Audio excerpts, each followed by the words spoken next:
She nodded and raced into the playhouse. She reappeared, carefully carrying a blue floral cup and saucer. His hand shook as he lifted the cup to cracked lips. The warm water was heavenly, but he winced as his muscles went through the foreign motion of swallowing. The simple act of her help made him want to cry. How did you get those pink circles on your face? The cup rattled as he set it back on the saucer.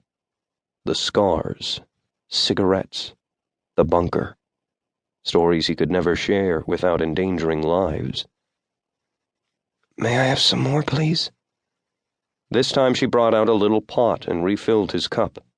He drank and then slid back down into his crouch before his legs gave out on him.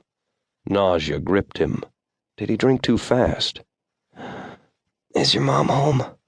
She nodded. Do you want me to get her? Please. Don't tell anyone else I'm here, okay? Just get your mom. He leaned his head back against the wood and closed his eyes. Bright colors shifted on the back of his eyelids as the world began to gently spin. Speaking had sapped his energy, but he'd escaped the forest and this family would help him. Now he just had to keep his wits about him and his mouth shut. What's your name? She whispered. He opened his eyes a crack. Her expression was one of simple curiosity.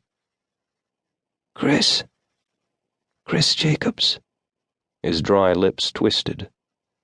Could you get your mom, please? She turned and ran, tan legs pumping hard. Chapter 1. Present Day. No press. Suspicious cop eyes squinted at Michael. The Oregon farm smelled strongly of manure, but there wasn't a cow in sight. His research had told him the old dairy farm had been out of operation for over 20 years. Wood and wire fencing traced the edges of the fields in crooked, drunken lines.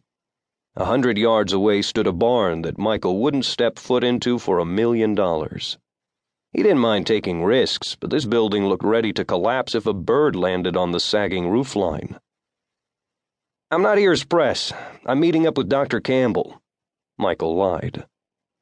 The medical examiner left an hour ago. The cop tilted up the brim of his hat, doubt in his gaze, knowing Michael was name-dropping to get into the recovery site. How many reporters had he chased off today? The discovery of multiple hidden remains tended to draw out the vultures. One brow rose and challenged him to create a more original ruse. Luckily, Michael had one. Not that Dr. Campbell, his daughter, Dr. Lacey Campbell. The cop ran a hand across his sweating forehead and checked his clipboard. His instant, lascivious grin made Michael's jaw clench. Oh, her. Yeah, she's still here. Jackass. Can you let her know? What's your business with her? She's in the middle of an excavation and a murder investigation. I don't think she'll appreciate me bugging her 'cause some stalker is looking for her. Oh, Jesus Christ. Michael took half a step forward and lowered his voice.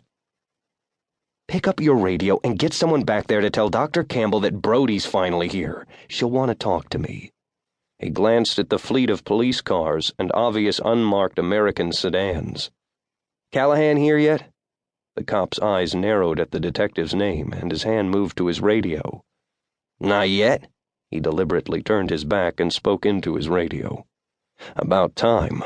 Michael rubbed at the skin of his baking neck and wished for an icy bottle of water. Or beer. Would Lacey drag herself away to talk to him? When she was deep in a case, she had a tendency to forget about the outside world. Her cell was turned off. He tried to call a dozen times. The cop half turned his head and watched Michael from the corner of his eye as he spoke quietly into his radio. Michael ignored him, studying the recovery scene in the 90-degree heat.